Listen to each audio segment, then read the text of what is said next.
I just realized I'm my girlfriend's backup plan. My girlfriend Samantha and I have been together for 3 years, and until about 2 months ago, I thought we were solid. Not perfect, but solid. So here's where things started feeling weird. We got invited to our mutual friend Jake's birthday party last month. Nothing fancy, just a house party with maybe 30 people. Samantha spent 3 hours getting ready, which isn't unusual for her, but she kept changing outfits and redoing her makeup. When I asked if everything was okay, she just said she wanted to look nice. Fair enough. But at the party, man, it was like I wasn't even there. She barely talked to me the whole night. Every time I'd try to start a conversation, she'd give me these one-word answers while scrolling through her phone. I'm not the jealous type, but it was pretty obvious she was texting someone. A lot. And when I suggested we grab some food from the kitchen together, she said she'd already eaten and then disappeared for like 20 minutes. I tried not to make a big deal out of it, but the whole drive home, she was glued to her phone, smiling at the screen. When I asked who she was talking to, she got defensive and said it was just work stuff. At 11 p.m. on a Saturday. Right. The next few weeks were more of the same. She'd come over less often, always had an excuse for why she couldn't hang out, and when we did spend time together, she seemed distracted. Like she was physically there but mentally somewhere else. I kept trying to bring it up, but every time I did, she'd brush it off or turn it around on me, saying I was being paranoid or clingy. Here's the thing, though. I'm a pretty straightforward guy. I work as a software engineer, make decent money, have my own place. I'm not exciting or flashy, but I'm stable, and I thought that mattered. Samantha works in marketing, and she's always been a bit more outgoing than me, more social, likes nice things. I always figured we balanced each other out, but I started noticing how she'd make these little comments. Like when we were watching TV and some show came on about successful entrepreneurs, she'd say things like, "Wouldn't it be nice to have that kind of lifestyle?" Or when her friends would post vacation photos from expensive resorts, she'd show me and be like, "Some people really know how to live." I guess I should have seen the signs. Then yesterday happened. Samantha texted me asking if she could come over after work. Said we needed to talk. Those 4 words, right? Nothing good ever comes after "we need to talk." She showed up at my apartment around 7 p.m. and I could tell immediately something was different. She looked nervous but also kind of determined. We sat on my couch and she just came out with it. She said she's been seeing someone else. Not physically, she was quick to clarify, but emotionally. She met him at that networking event a few weeks ago. His name is Daniel. He's 35, owns his own consulting firm, drives a Tesla, lives in a penthouse downtown. She rattled off these details like she was reading from a resume. I just sat there trying to process what she was saying. And then she hit me with the worst part. She said Daniel makes her feel alive in a way I don't. That he's ambitious and driven and can give her the life she's always wanted. She said I'm a great guy, stable and dependable, but that's not enough anymore. She wants excitement, adventure, someone who can keep up with her socially. I asked her why she was telling me this instead of just breaking up with me. And this is the part that's been eating me up inside. She said she's going to try things with Daniel, see where it goes. But she also said, and I quote, "If it doesn't work out with him, I know you'll still be here for me, right? You've always been so understanding." I just stared at her. She was literally asking me to my face to be her backup plan. The guy she could come back to if things didn't work out with Mr. Successful. I don't think she even realized how messed up that was. She genuinely seemed to think she was being honest and mature by telling me up front. Like I should be grateful she was being transparent about using me as her plan B. I didn't yell or get angry. I think I was too shocked. I just told her very calmly, "No, Samantha, I won't be here waiting for you. I won't be your backup plan." She looked surprised, like she actually expected me to agree to this arrangement. She started backtracking, saying I was misunderstanding her. That's not what she meant. But it was exactly what she meant. She left about 10 minutes later, and I've just been sitting here since then, feeling like an idiot. I texted my best friend Anna about it, and she's furious on my behalf. She said I need to block Samantha everywhere and move on. I know she's right. I'm planning to do exactly that anyway, but I don't know, man. 3 years. 3 years of thinking we were building something together, and apparently I was just the comfortable option until something better came along. Sorry for the wall of text. I just needed to get this out somewhere. Update 1. Hey everyone. I'm the guy whose girlfriend basically told him she wanted to monkey branch to some rich dude while keeping me as her safety net. And here's what's happened since then. The day after I posted, I woke up to 17 missed calls and a bunch of texts from Samantha. I didn't read most of them, but the preview notifications were all variations of "we need to talk" and "please don't do this." I finally opened one that said, "You're being immature about this. I was honest with you and this is how you react." So yeah, she genuinely thought I should be okay with being her backup option, and the fact that I wasn't was somehow my problem. That's when something just clicked in my head. I spent that whole day boxing up everything of Samantha's that was at my apartment. Clothes, toiletries, books, everything. All of it went into boxes. Anna came over to help, and she brought her boyfriend Mike. They were both incredibly supportive but also brutally honest. Anna said something that really stuck with me. "Liam, you've been playing it safe your whole life. Safe job, safe relationship, safe everything. Maybe this is the universe telling you to stop being safe." We got everything packed up by evening. I arranged for a courier service to deliver the boxes to Samantha's place the next day. I didn't include a note or anything. Just her stuff. Then I blocked her number, blocked her on Instagram, Facebook, everything. Anna watched me do it and actually started clapping. That same night after Anna and Mike left, I was sitting in my apartment and it just felt empty. Not because Samantha's stuff was gone, but because I realized how much of my life I'd been living on autopilot. Wake up, work, hang out with Samantha, sleep, repeat. When was the last time I did something for myself? Something that actually excited me. I opened my laptop and started looking at flights. Not to anywhere specific, just away. I've been working remote since COVID, and my company's been flexible about it. I've always wanted to travel but never did because Samantha wasn't into it, or we were saving money, or whatever excuse we came up with. Then I remembered this conversation I had with a coworker about 6 months ago. He spent a year working remotely from Kyoto, Japan. He said it changed his life, gave him perspective, all that stuff that sounds cliché until you're sitting in your empty apartment realizing you need exactly that kind of change. So I bought a ticket. 3 weeks from now, I'm flying to Kyoto for at least 6 months, maybe longer. My boss was surprisingly cool about it when I talked to him the next day. He said as long as I'm online for core hours and getting my work done, he doesn't care where I am. The last few days have been a blur of planning. Getting my visa sorted out, finding a place to rent, figuring out logistics.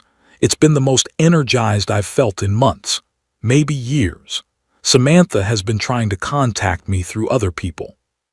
She sent a message through our mutual friend Jake asking me to be reasonable and talk to her. I told Jake to tell her I have nothing to say. Then yesterday, she had her sister call me. I actually answered that one because I didn't recognize the number. Her sister, Emma, was surprisingly understanding when I explained what happened. She said Samantha had been talking about Daniel nonstop for weeks, and that their whole family thought it was weird how she was handling things. Emma actually apologized to me, which I wasn't expecting. She said Samantha has always been like this, always looking for the next best thing, and that she hoped I'd find someone who actually appreciated me. That conversation helped more than Emma probably realized. It confirmed this wasn't about me not being enough. This was about Samantha's issues that she needs to work through. Anna has been amazing through all of this. She's been checking in on me every day, making sure I'm eating and not just wallowing. I'm not going to lie and say I'm completely fine. There are moments where I see something that reminds me of her and feel that pang, but it's getting easier. And every time I look at my flight confirmation, I feel this rush of excitement that reminds me I'm making the right choice. Some of you asked how I'm handling the financial side of everything. I'm fortunate enough to have been saving pretty aggressively the last few years. I was actually saving for a down payment on a house, which Samantha kept pushing for. Now that money is going toward my new life instead. The apartment in Kyoto is cheaper than my place here, and the cost of living is pretty reasonable if you're not trying to live large. I've started learning basic Japanese through an app. I'm terrible at it, but it's fun trying. Anna thinks it's hilarious watching me struggle through pronunciation. But that's kind of the point, right? Doing something that's hard and uncomfortable and new. My parents called yesterday after I told them about the Japan thing. They were shocked at first, but my dad said something that really got me. He said, "Son, I've been waiting for you to do something crazy your whole life. Proud of you." I think that's what I'm realizing through all of this. I've spent so long being the responsible one, the reliable one, the safe choice, that I forgot to actually live. Samantha leaving might have hurt like hell, but she also accidentally gave me permission to stop living for other people's expectations. So yeah, 3 weeks from now I'll be in Kyoto, starting over, and I can't wait. Edit. Some of you are asking about the boxes I sent to Samantha. She apparently received them yesterday and immediately started calling me.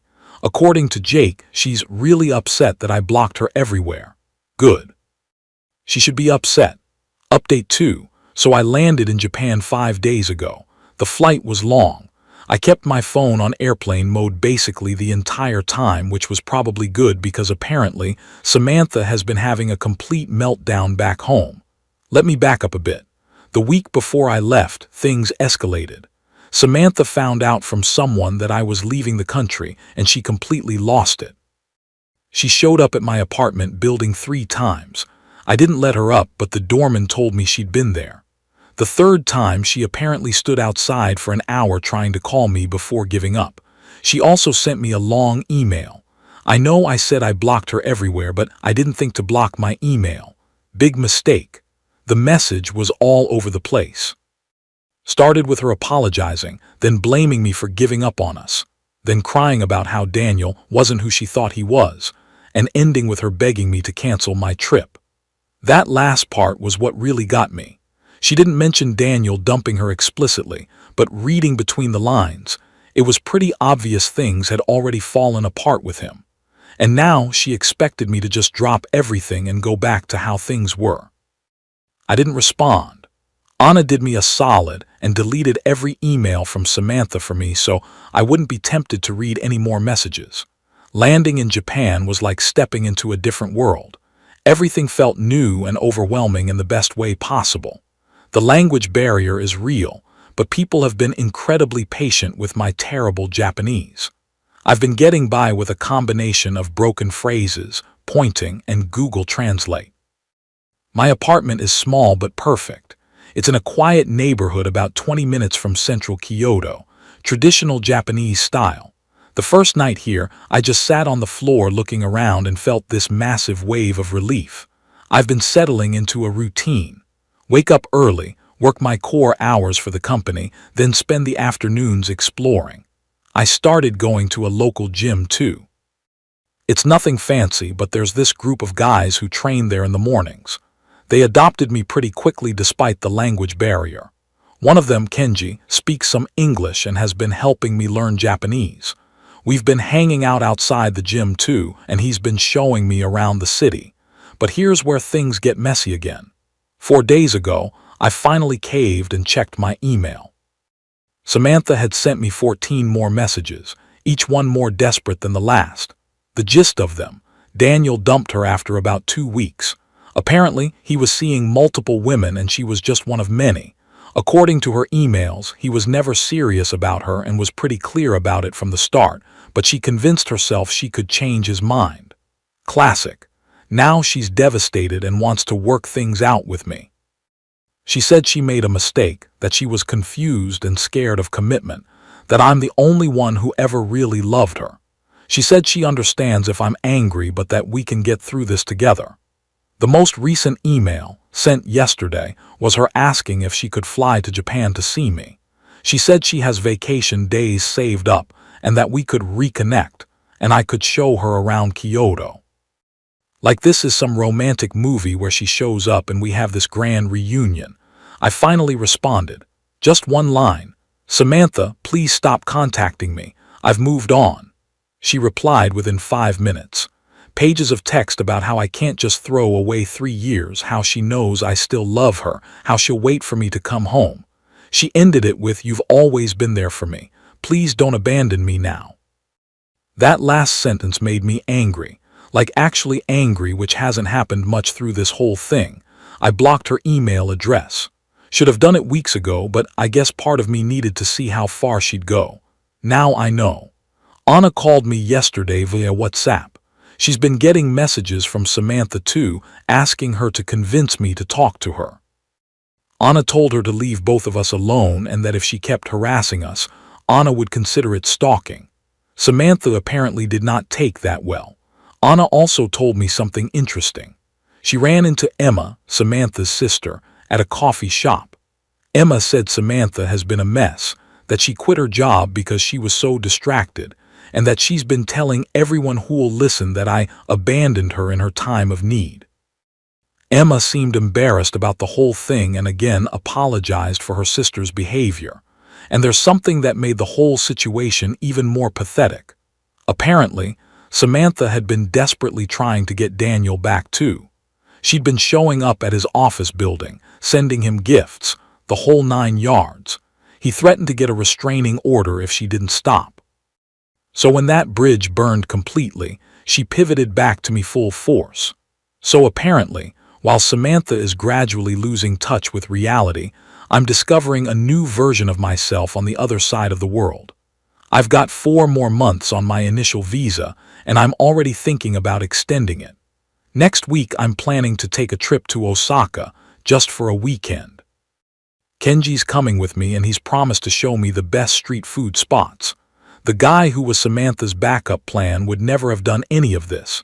He would have stayed in his safe apartment, working his safe job, waiting for someone to decide he was worth choosing. But that's not who I am anymore, and it feels damn good. Edit. Someone asked if I'm worried Samantha will show up in Japan unannounced. Honestly, I don't think she will. According to Anna, she's broke from quitting her job and spending money trying to impress Daniel. But if she does show up, I'm not opening my door. Simple as that. Final update. Hey everyone. Final update here, and hopefully the last time I need to talk about this whole situation. I'm still in Kyoto, and life has been genuinely amazing. But I wanted to close the loop on the Samantha saga because some stuff went down in the last few weeks that I think needs to be shared. So about 3 weeks ago, I was at the party Kenji invited me to. It was at his friend's apartment, maybe 20 people, mostly locals but a few other expats too. We were having a great time. I was actually conversing in broken Japanese with some people, feeling proud of myself for how far I'd come. Then my phone buzzed. Unknown number, but it was an US number. I almost didn't answer, but something made me pick up. It was Samantha's mom. I haven't talked to Samantha's mom since all this went down. She's always been nice to me, but we were never super close. She sounded tired when she spoke, and she said she was calling because she was worried about Samantha. Apparently, Samantha has not been doing well. At all. After Daniel dumped her, she completely fell apart. She didn't actually quit her job like Emma mentioned. It was more like she gave them reasons to fire her. She'd been calling in sick constantly, showing up late, and when they finally let her go, she didn't even try to fight it. Her mom said Samantha had been obsessing over me, constantly checking my social media, trying to figure out where I was. She'd apparently convinced herself that if she could just talk to me face to face, she could fix everything. Then her mom said something that made my blood run cold. She's been talking about buying a ticket to Japan. I told her it was a bad idea, but she's not listening to anyone right now. I'm calling because I'm hoping you can talk some sense into her. I told her mom, as gently as I could, that I wasn't going to talk to Samantha. That I'd moved on and that Samantha needed to do the same. Her mom was quiet for a long time, and then she said, "I understand. I'm sorry for everything my daughter put you through. You deserved better." That conversation messed me up for a couple days, not because I wanted to get back with Samantha, but because I felt guilty. Anna set me straight when I called her about it. She reminded me that Samantha's mental health isn't my responsibility, especially after how she treated me. She said that me talking to Samantha would just give her false hope and make things worse in the long run. Anna was right, as usual, so I didn't reach out. Fast forward to last week. I was working from a cafe near my apartment, answering emails and video calling with my team. Normal day. Then I got a message on LinkedIn of all places. Samantha had found me there. The message was long and rambling. She said she'd scraped together enough money for a ticket to Japan and was planning to fly out in 2 weeks. She wanted to know if I'd meet her at the airport. She said she'd done a lot of growing and wanted to show me that she'd changed. I sat there looking at that message for probably 10 minutes. Part of me wanted to ignore it, but I knew that wouldn't stop her from coming. And the last thing I needed was her showing up in Kyoto trying to track me down, so I responded. I kept it short. Samantha, I need you to understand something. What we had is over. Not on pause, not taking a break, but completely finished. You coming to Japan won't change that. Please don't waste your money on a flight. I won't meet with you. She responded immediately, saying I was being cruel, that she just wanted a chance to explain that she'd made a mistake and people deserve second chances. I replied one more time. You didn't make a mistake, you made a choice. And now I'm making mine. Please respect it and move on. I have. Then I blocked her on LinkedIn too. I told Kenji about the whole situation that night. We were at a bar and I just unloaded everything.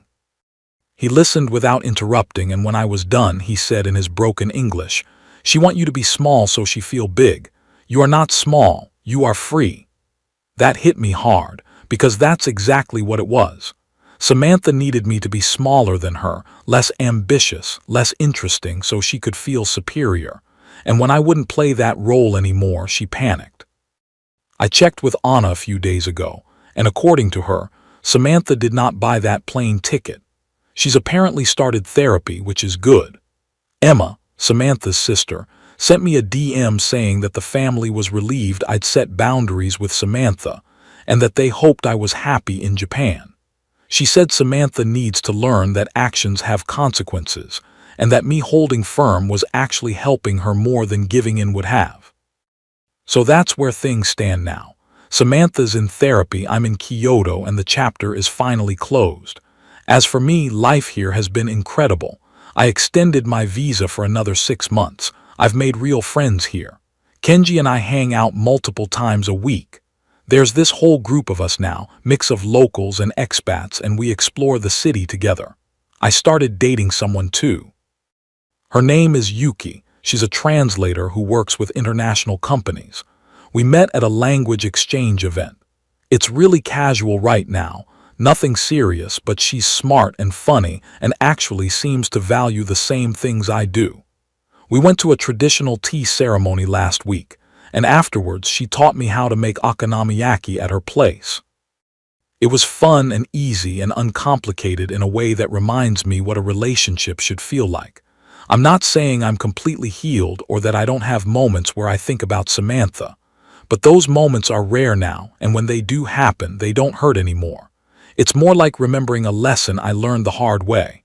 Life's too short to be someone's safety net. Take the risk. Make the change.